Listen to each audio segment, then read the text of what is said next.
So if you look behind me, the construction work on this new office building entails bringing the new addition right adjacent to the existing structure.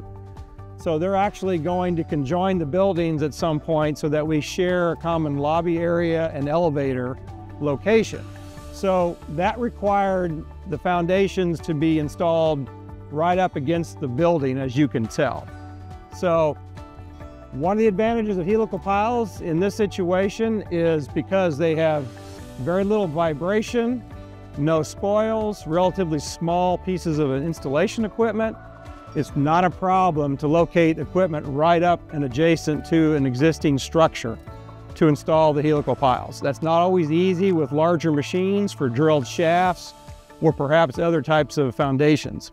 And why that's beneficial here is that this facility is currently in use, of course. It's our customer service department, and they don't like noise. And in terms of dealing every day with customers upstairs, you can see that's where they can see everything and hear everything. So keeping those folks happy up there while we construct this new building is a pretty important part of some of the decisions that were made to build and use helical piles.